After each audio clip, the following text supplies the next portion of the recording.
अब इससे पहले इच्छा मुझ तक पहुंचे, मुझे उसे हराना ही होगा। अघवंश, कुछ करो। आज तुम्हारा एक और वार खाली गया।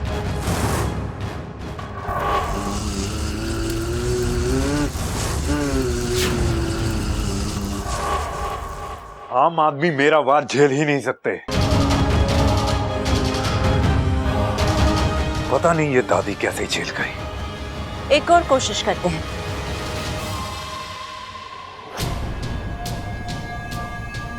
आज मैं दादी के कमरे में जाकर एक दिया रख दूंगी। तो मौका देखते ही उस दिए में आ जाना, जला देना उस कमरे को। दादी अब इस हालत में नहीं है कि वो कमरे से बाहर जा सके। जलाकर राख कर देना। और हाँ, वो दादी के साथ कोई हो या ना हो, जला देना उस कमरे को। सिर्फ बब्बल को छोड़कर, है ना?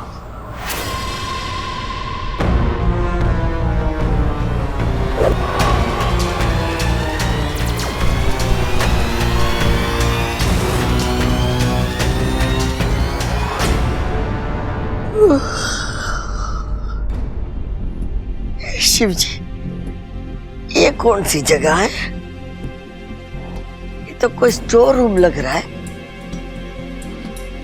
अरे ये तुम्हारे घर का स्टोर रूम है, लेकिन मैं यहाँ कैसे पहुंची? मैं तो प्रबल के कमरे से निकली थी, आंगन में हवन करवाने जा रही थी। फिर मैं यहाँ कैसे आ गई?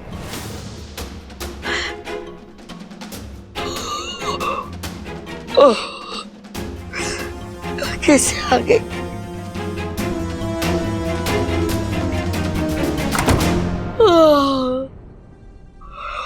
हे भगवान, ये नींद को क्या हो गया है? न दिन देखे न रात, बिन बुलाए मेहमान जैसी चली आवे। ओह, तू तो दादी है। अच्छा, क्या बात कर रहा है छोरा? हाँ। अरे मैं कोई दादी वादी ना हूँ, मैं तो सपने लोग की राजकुमारी। झूठी दादी, क्यों झूठ बोल रही है तू? राजकुमारियां इतनी मोटी थोड़ी हुए हैं। अरे मोटी होगी तेरी माँ। ओ याद आया, ओ दादी, दादी, तू ही मेरी दादी है। ये हो सकता है कि मैं अपनी दादी को पहचानने में गलती कर दूं, लेकिन मेरा कान मेरी दादी के हाथ को पहचानने में गलती ना कर सके। हे नागुमी देव, दादी फिर से जाग गई। लगता है अगली बार 2 बार फूंक मारनी पड़ेगी।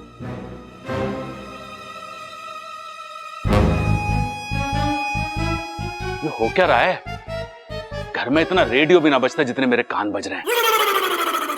दादी जरा हंस हंस हंस। क्या कर रहा है बावले?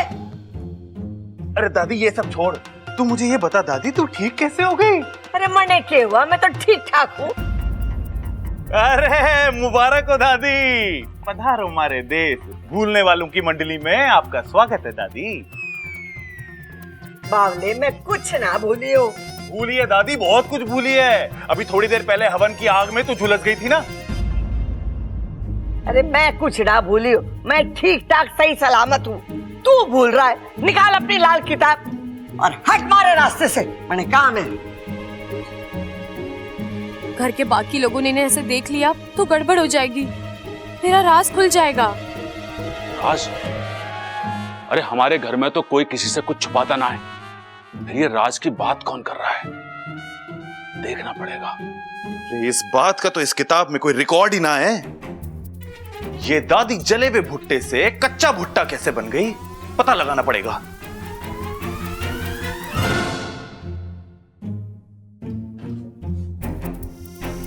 किसकी आवाज थी? ओह, तो तुम हो? हाँ, मैं हूँ। मैंने तुम्हारा राज पकड़ लिया है। कौन सा राज? वो तो मुझे नहीं पता, लेकिन आज मुझे इतना जरूर पता चला है कि तुम्हारा कोई राज है। वो क्या है ये मैं पता लगा कर ही रहूंगा। आज के बाद मुझसे बच कर रहना।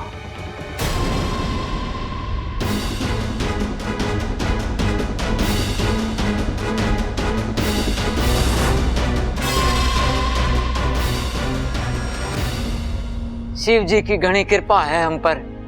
जो माँ बच गई। बिल्कुल पिताजी, और सब उन वेद जी का कमाल है। उनके एक हाथ लगाने से दादी ने तुरंत आंखें खोल दी। अरे किसकी सलाह के खोल दी? दादी की? इसका मतलब दादी जेल में? अरे अभी अभी तो कमरे में देखा था मैंने। अरे भैया, भाभी सलाह के नहीं, आंखें खोलने की बात करी है, आंखें। अच्छा अच्छा, वो क्या है ना कि आजकल मुझे मुंह से बोली बातें थोड़ी कम सुनाई देती हैं। आजकल? ओहो, खड़क। हाँ? दादी, दादी आप बाहर क्यों आ गए? आप आराम करो ना। अरे छोरा आराम ही कर रही थी, अभी अभी हमारी आंख खुली। और दादी, ये क्या है? क्या? दादी, आपके सारे जलने के निशान, सारे जख्म सब गायब हो गए। अरे आप तो बिल्कुल ठीक लग रही है।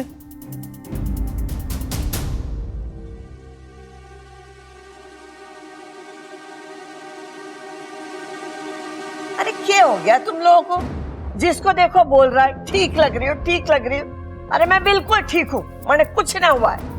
ए माँ, तू जल गई थी। अरे बावले, मैंने तो एक माचिस की तीली भी ना लगी है।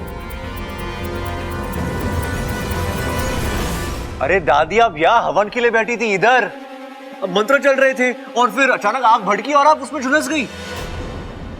अरे छोरा, तू कैसी बातें कर रहा है और तू किस हवन की बात कर रहा है? अरे अरे अभी तक तो कोई हवन हुआ ही ना है। हाँ? अभी अभी मैं ममता और प्रबल के कमरे में से निकली थी। ए माँ, मन्ना लागे है कि तुझे भी ये वो लाल वाली किताब रख लेनी चाहिए और मैंने तेरे कान के नीचे रख देनी चाहिए। अरे मैंने कहा ना, मैंने कुछ ना हुआ है। अरे जब हवन ही ना हुआ है तो?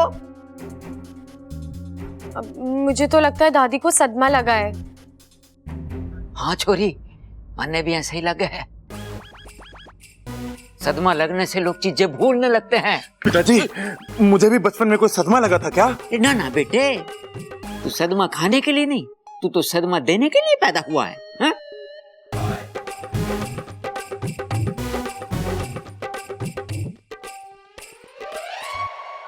अंकल जी, मुझे तो लगता है ये सब उन वैद्य जी का चमत्कार है। चमत्कार? हाँ, चमत्कार। बबल जी, हम दादी जी के लिए कितनी प्रार्थना कर रहे थे, ईश्वर ने हमारी सुन ली और उन चमत्कारी बाबा को भेज दिया हमारी मदद के लिए।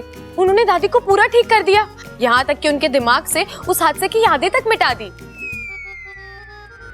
पिताजी, फिर तो हमें जल्दी से जाके वैद्य जी के पैर पकड़ लेने चाहिए। अब नहीं भैया, मैं अभी वहीं से आ रही हूँ। वो चले गए, देखा, एहसान किया और चले भी गए। अरे तुम लोग क्या बात कर रहे हो? हमारे तो कुछ समझ में ना आ रहा है। अरे ना ना माँ, कुछ समझने की जरूरत ना है, तू सही सलामत है, बस हमारे लिए यही काफी है।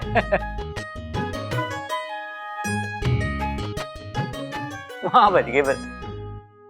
अगर ये सब तुमने करवाया है तो याद रखना, तुम्हें अपने किए की बहुत बड़ी सजा मिलेगी। अब की बात तुम फिर से बच गई, लेकिन ये मेरी आखिरी शिकस्त है। आज के बाद जो वार होगा वो तुम्हें खत्म कर देगा। राज हुआ, अब वार की बात हो रही है। हमारे प्यारे घर में ये मारकाट की कौन बात कर रहा है? कौन किसे शिकस्त दे रहा है? कौन किसे परास्त कर रहा है? माँ, आप अपना ख्याल रखना। अरे पगली, अब तो मैं ठीक हूँ ना? अब क्यों रो रही है तू? नहीं माँ, आप पूरी तरह ठीक नहीं हो। जब हवन में चारों ओर से आग भड़की थी तो आप नाग रूप लेकर अपने आप को बचा सकती थी, लेकिन फिर भी आपने। बेटा, अगर मैं नाग रूप में आती तो तेरा राज खुल जाता और मैं जिस अभियान को बचाने आई थी वही खत्म हो जाता। मैं खुद को मरते हुए देख सकती हूँ, पर मेरी सपोली को हारते हुए कभी नहीं देख सकती।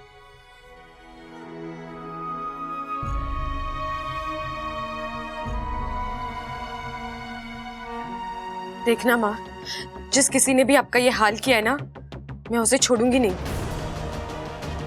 जहाँ कहीं भी हो उसे ढूंढूंगी और उसे ऐसे सजा दूंगी कि रघुवंश आज नहीं तो कल हाथ में आ ही जाएगा। लेकिन इच्छा, वो तो सिर्फ एक मोहरा है। हमें उस नागिन तक पहुंचना है जो रघुवंश से ये सब करवा रही है। हाँ बेटा, बुद्धिराज गया अगवंश आया, अगवंश जाएगा, फिर कोई और आएगा। ये सिलसिला तब तक चलता रहेगा जब तक इस षड्यंत्र के पीछे का तू फन नहीं ढूंढ लेती। ढूंढ लूंगी माँ, आने वाले 12 घंटों में मैं उस विशैलगढ़ की नागिन को भी ढूंढ लूंगी। आपको दर्द देकर आज उसने इच्छा की दुखती रग को छेड़ा है। अब उसे मुझसे कोई नहीं बचा सकता।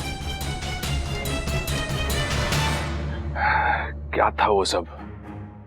सच था या मेरे कान बज रहे थे? अरे ना ना, कान तो मेरे बज ना सकते। मन की बात तो मैं मन से सुनता हूं। इस घर में जरूर कोई राज है, मुझे ढूंढना पड़ेगा। ये लो, आ गया अकल के अंधों का घर। नमस्ते प्रबल भैया। हाँ कैसन हो? नमस्ते नमस्ते, आ जाओ। ये दिन आ गए हैं, कदे को भी भैया बुलाना पड़ रहा है। हाँ तो मत बोलना, तेरे पीछे कौन सा राखी लेके दौड़ रहा हूं मैं? ये क्या बोल रहे हैं आप? मुझे कुछ समझ नहीं आ रहा।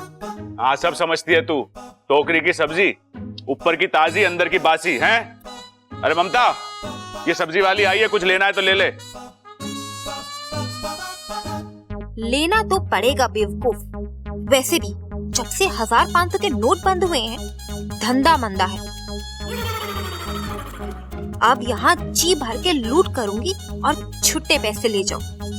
छुट्टे की खनक तो मैं तुझे सुनाऊंगा, अब देख। आ गई तू? क्या लाई है? बीबी जी, भिंडी ले लो, एकदम ताजी फ्रेश। बस 3 दिन पुरानी है। अरे वाह, बस 3 दिन पुरानी? ममता ले लो। वैसे आजकल इतनी ताजी भिंडी मिलती कहाँ है? क्या ये 3 दिन पुरानी है? अरे हाँ, अभी तो कहा इसने।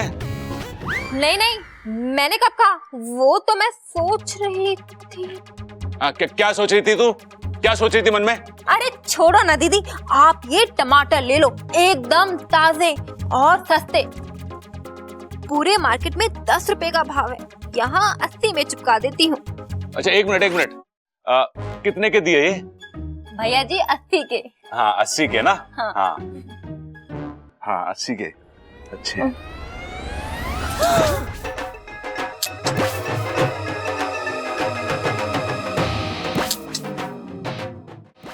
अरे भैया, ये क्या कर रहे हैं आप? क्या कर रहे हैं? टमाटर में मोती ढूंढ रहा हूँ। अरे टमाटर में भी कभी कोई मोती होते हैं क्या? 10 रुपए के टमाटर 80 रुपए में बेचेगी तो मोती होने चाहिए ना उसमें। अरे किसने कहा 10 रुपए के? तूने कहा ना अभी। मैंने नहीं कहा, मैंने तो 80 रुपए के कहे थे। हाँ तूने ना बोला तो मैंने सुना कैसे? वो मुझे नहीं पता। अबे सांड, जा यहाँ से, 4 पैसे कमाने दे। सांड के घर पैसे नहीं, ठोकर मिले दूं क्या? दीदी ये क्या हो गया है इनको? हाँ मुझे तेरी नीयत पता चल गई है। अब तुझे छुट्टी मिलेगी यहाँ से, चल।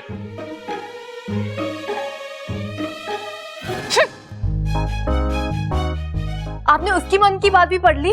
अरे पगली, अब मुझे अलग से पढ़ने की जरूरत ना पड़े। दिमाग में स्कूल की तरह घंटी बजे और कक्षा शुरू। अब बस ये समझ में नहीं आ रहा है, वो राज और वो वार वाली बात किसने की थी? मुझे बताइए, मैं आपकी कोई मदद कर सकती हूँ तो? हैं? अरे तू भी मेरी तरह मन की बात पढ़ सके है क्या? नहीं, अपने पति का चेहरा तो पढ़ सकती हूँ।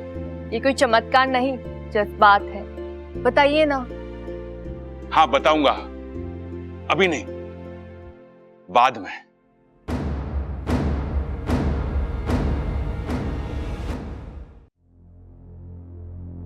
बबल जी, क्या आप बिजी हैं? क्यों? कोई जरूरी काम था तुम्हें? हाँ, आपकी राय जाननी थी। किस बारे में? अपने बारे में। हाँ? मेरा मतलब, मैं आपको कैसी लग रही हूँ? इसमें पूछने वाली क्या बात है? तुम तो हमेशा अच्छी लगती हो। सिर्फ अच्छी? क्या मैं आपको खूबसूरत नहीं लगती? नहीं नहीं, तुम खूबसूरत हो ना, बहुत खूबसूरत हो। और आपको खूबसूरत लड़कियों से एलर्जी है, राइट? नहीं, ऐसी कोई बात नहीं है। तो फिर आप मुझसे हमेशा इतना दूर दूर क्यों रहते हैं? खूबसूरत लड़कियों का आसपास रहना सेहत के लिए अच्छा होता है, आजमा कर देख लीजिए। अमृता, मुझे एक जरूरी काम याद आ गया, तो मैं उनसे बाद में बात करता हूँ। आउच! क्या हुआ? पता नहीं, ये सर में दर्द एक पल में आता है और दूसरे पल में चला जाता है। पता नहीं क्या हो गया है। क्या आप जानते हैं कौन सी बीमारी के लक्षण हैं? अमृता, मैं डॉक्टर तो नहीं हूँ, तो मुझे कैसे पता होगा? कुछ बीमारियों को जानने के लिए डॉक्टर होना जरूरी नहीं होता है। बस मेरी आंखों में देख लीजिए, बीमारी खुद ब खुद समझ आ जाएगी। देखिए ना। अब क्या करूं मैं इसका? कैसे कहूं कि मुझे इन सब बातों में कोई इंटरेस्ट नहीं है? मैं तो ऑलरेडी।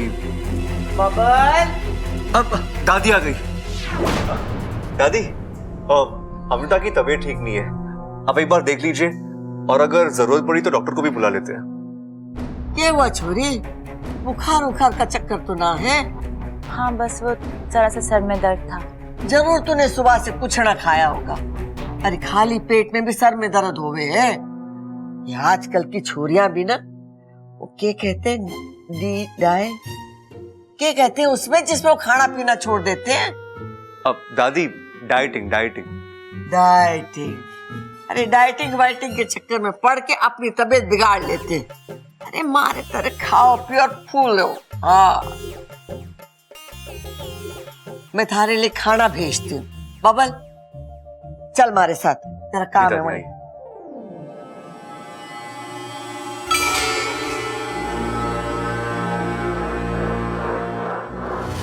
भगवंश,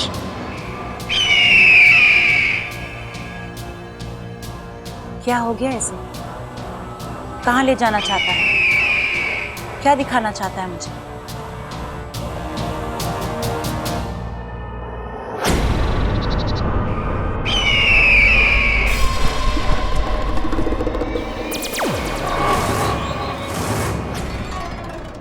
ये क्या बचपना है अगवंश? तुम मुझे यहाँ इतनी दूर क्यों लेकर आए हो? आखिर हुआ क्या है? बात छोटी सी है लेकिन जरूरी है। क्या? आज के बाद अगवंश तुम्हारे लिए काम नहीं करेगा। क्या बकवास कर रहे हो तुम? सच बोल रहा हूं मैं। बहुत पाप कर लिया आज तक, अब प्रायश्चित करना है। अगवंश, पागल हो गए हो तुम? मत मारी गई है तुम्हारी? नहीं, अभी तो अक्ल ठिकाने आई है मेरी। आज के बाद मैं उस परिवार को कोई भी हानि नहीं पहुंचाऊंगा और ना ही तुम्हें पहुंचाने दूंगा। ऐसा अचानक क्या हो गया है अगवंश कि तुम? प्यार हो गया है उस परिवार से मुझे, उन लोगों की अच्छाई से, उनकी सादगी से। अब मैं उस परिवार पर कोई भी आंच आने नहीं दूंगा। अगवंश, तुम मुझे ऐसे बीच में छोड़ के नहीं जा सकते। तुम जानते हो कि उस परिवार का विनाश मेरे लिए कितना जरूरी है, क्योंकि अगर वो परिवार टूटेगा तो वो इच्छा टूटेगी, और जब वो इच्छा टूटेगी तो मुझे नागिस्तान का पता मिलेगा। नहीं, अब ऐसा कुछ नहीं होगा।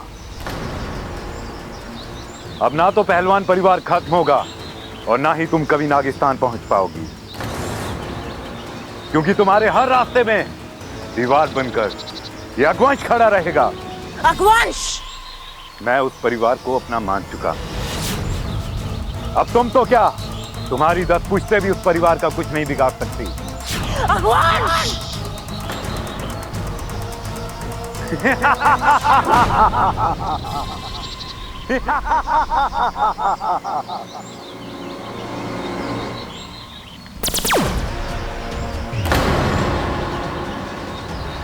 ओ, तो मेरा अंदाजा सही था। तुम ही हो वो विशैलगढ़ की नागिन, जिसने मेरे परिवार का जीना हराम कर दिया है। लेकिन कहते हैं ना, बुराई की उम्र लंबी नहीं होती। आखिर तुम मेरे पकड़ में आ ही गई। तो क्या सोचा है तुमने? मार डालोगी मुझे? नहीं, किसी को मारना हमारी फितरत में नहीं है। लेकिन हाँ, अब की बार मैं तुम्हें खुला छोड़ने की गलती भी नहीं करूंगी, क्योंकि तुम्हें खुला छोड़ने का मतलब मेरे परिवार की मौत।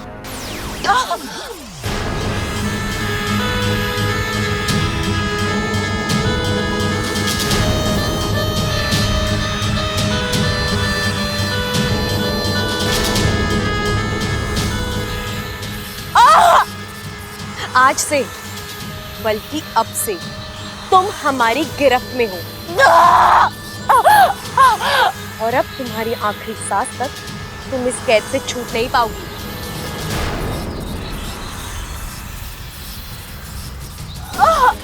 गुरुजी, मुखिया जी, ले जाइए इसे।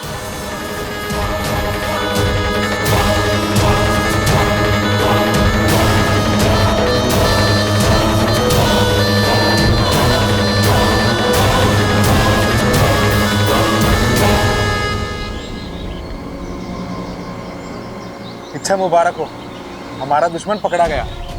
पाकिस्तान भी बच गया और मेरा परिवार भी।